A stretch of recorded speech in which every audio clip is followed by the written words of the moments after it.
Bonjour à tous, dans cette vidéo nous allons voir une application de la proportionnalité qui est la durée. Si vous avez des doutes sur les notions de proportionnalité, vous pouvez retrouver dans le petit en haut à droite de votre écran ou dans la description de cette vidéo nos vidéos de rappel sur le sujet. Pour voir comment la proportionnalité nous aide avec les durées, nous allons faire un premier exemple. Donc comme vous pouvez le voir à l'écran, on nous demande de convertir 3 heures et 58 minutes en durée décimale. On peut avoir ce genre de questions pour que ce soit plus facile dans un exercice d'application par exemple, de travailler avec les durées. On va donc utiliser la proportionnalité et pour ça, on va utiliser un tableau de proportionnalité. Si vous avez des doutes sur le tableau de proportionnalité, vous pouvez retrouver dans le petit en haut à droite de votre écran ou dans la description notre vidéo qui s'y réfère. Et donc, dans ce tableau, on doit noter dans une des lignes une unité de base et ici, on va choisir les minutes. Parce que comme vous pouvez le voir, on doit convertir 3 heures et 58 minutes. On choisit donc l'unité la plus petite, les minutes. On met donc dans notre tableau 60, puisque dans une heure, nous avons 60 minutes. Et ensuite, dans la deuxième ligne du tableau, on va mettre en décimale. Donc, on va écrire 1, puisque une heure, ou 60 minutes, c'est une heure en décimale. C'est 1,0 heure. On a donc rempli la première colonne du tableau avec les données de base que nous connaissons, c'est-à-dire que 1 heure c'est 60 minutes et c'est donc 1 heure en décimale également. Et on va remplir la deuxième colonne de notre tableau avec les informations qu'on a dans l'énoncé. Et ici, on veut convertir 3 heures et 58 minutes. Sauf que 3 heures et 58 minutes, on a une partie en heures et une partie en minutes. On va donc devoir tout mettre en minutes.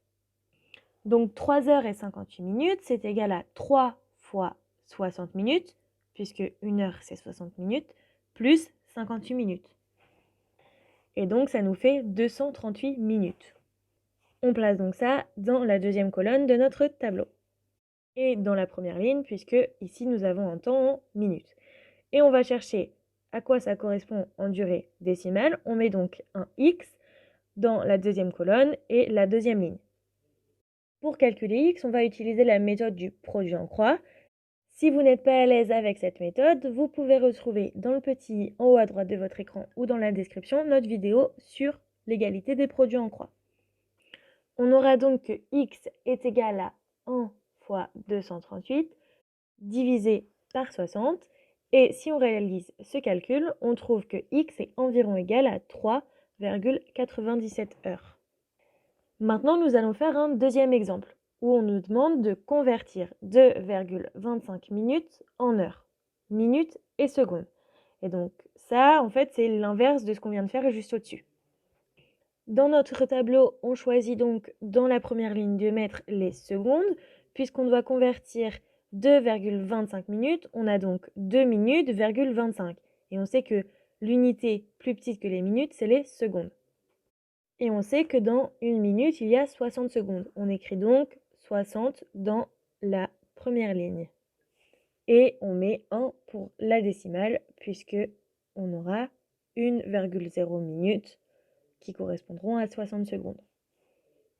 Dans l'énoncé, on nous donne la valeur décimale, 2,25. On va donc reporter 2,25 dans la deuxième ligne et la deuxième colonne de notre tableau.